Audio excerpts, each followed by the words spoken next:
प्राधिकरण मिर्जापुर, समस्त अधिकारीगण, प्रबंधक महोदय, प्रधानाचार्य जी, गुरुजन वृंद एवं मेरे प्यारे भाइयों एवं बहनों, आज मुझे महिलाओं की सुरक्षा के लिए बनाए गए उन कानूनों पर बोलने का अवसर प्राप्त हुआ है जिनका बहुत सी महिलाएं दुरुपयोग करती हैं। महिलाओं की सुरक्षा के लिए बनाए गए कानूनों में कई वजह से पुरुषों के लिए प्रताड़ना का वजह बन रहे हैं। यह बात मैं नहीं बल्कि फैमिली काउंसलिंग बोर्ड व अन्य परामर्श केंद्रों पर आने वाली शिकायतों का पैटर्न कहता है। यहाँ शिकायत करने वालों में 40% पुरुष होते हैं। पुलिस भी यह बात मानती है कि महिला प्रताड़ना की शिकायत में कई मामलों में पुरुष दोषी नहीं होते, फिर भी कानूनी बाध्यता के कारण उनको शिकायतें लेनी पड़ रही हैं। मित्रों, अभी हाल ही में कुछ ऐसी घटनाएं प्रकाश में आई जिनमें महिलाओं ने झूठे केस में फंसाने का आर्डर दिखाकर पुरुषों को प्रताड़ित किया। ऐसी घटनाएं लगातार बढ़ने से यह बात स्पष्ट है कि कुछ महिलाएं इन कानूनों का गलत उपयोग भी कर रही हैं अथवा दुरुपयोग कर रही हैं। महिलाओं की सुरक्षा के लिए बहुत से सरकार ने कदम उठाए हैं।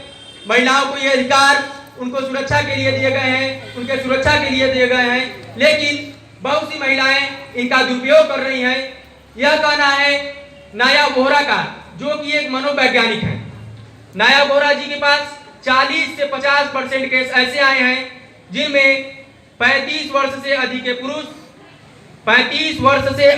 पुरुष महिला प्रताड़ना और घरेलू हिंसा, जैसे हम लोग उन लोगों के बारे में कहते हैं महिला प्रताड़ना, तो घरेलू हिंसा का शिकार हुए हैं। वे पुरुष घरेलू हिंसा का शिकार हुए हैं। मित्रों, अभी हाल ही में बलिया जिले के निवासी आईपीएस अधिकारी श्री सुरेंद्र दास,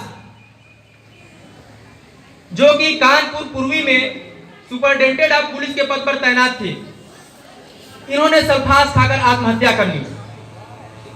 मित्रों, आत्महत्या के कारणों की जांच अभी चल रही है, जांच पूरी नहीं हुई है, किंतु प्रथम दृष्टया इस मामले में उनकी पत्नी की भूमिका संदिग्ध पाई गई है। साथियों, अब मैं आपको दहेज, हत्या एवं प्रताड़ना के खिलाफ बने कानून एवं उनकी कमियों के बारे में बताने जा रहा हूं। आप सभी सज्जनों से अनुरोध है कि कृपया उसे ध्यानपूर्वक सुने। आए दिन हम लोग खबर पढ़ते हैं कि दहेज प्रताड़ना का केस झूठा साबित हुआ। आए दिन हम लोग खबर पढ़ते हैं कि दहेज प्रताड़ना का केस झूठा साबित हुआ।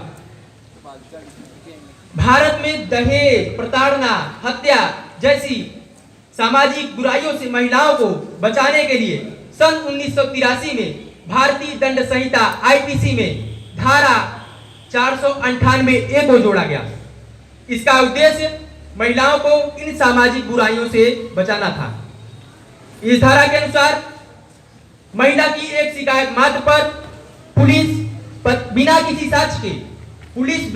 साक्ष्य के पति और अन्य ससुराल वालों पर कानूनी कार्रवाई कर देती है। लेकिन कई प्रकरण ऐसे आए हैं जिसमें यह मामला औरतों के लिए, महिलाओं के लिए ससुराल वालों को ब्लैकमेल करने का जरिया साबित हुई है।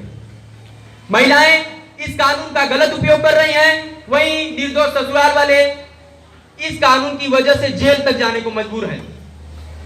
साथियों, अब मैं आपको छेड़खानी के खिलाफ बने कानून एवं उनकी कमियों के बारे में बताने जा रहा हूं। आप सभी सज्जनों से मेरा अनुरोध है कि कृपया उसे ध्यानपूर्वक सुने।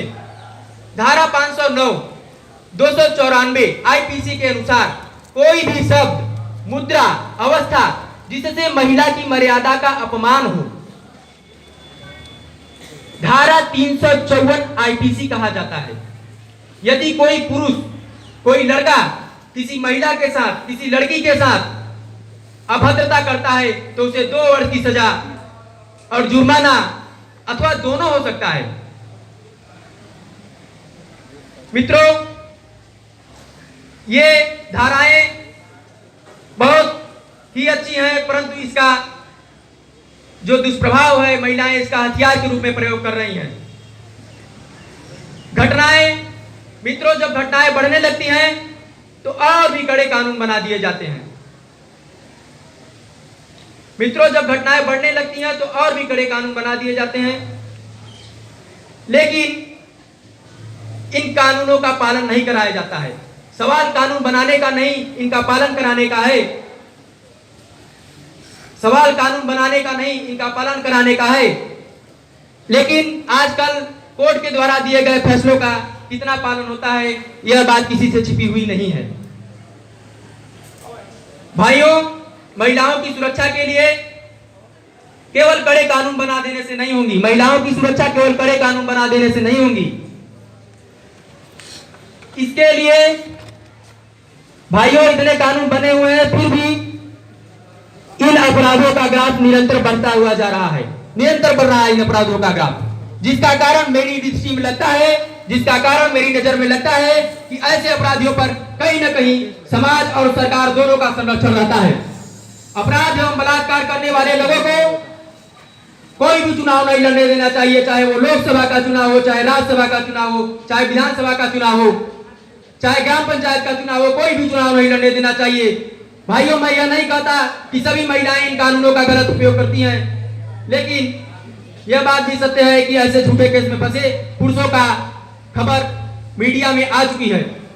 मित्रों, समय के अभाव के कारण मुझे अपनी बात यहीं पे खत्म करनी पड़ रही है। मेरा विषय अभी नहीं पूरा हुआ था। मैं अब लास्ट में कहना चाहता हूं कि पहले इन कानूनों में यह संशोधन किया जाए कि सर्वप्रथम जांच हो, उसके बाद ही कोई कानूनी कार्रवाई हो सके, ताकि कोई बेगुनाह पुरुष इस कानूनों में फंसकर महिलाओं का हथियार के रूप में प्रयोग ना किया जा सके। इसी के साथ मैं अपने वाणी को विराम देता हूं। जय हिंद, जय भारत, जय संविधान, जय न्यायपालिका।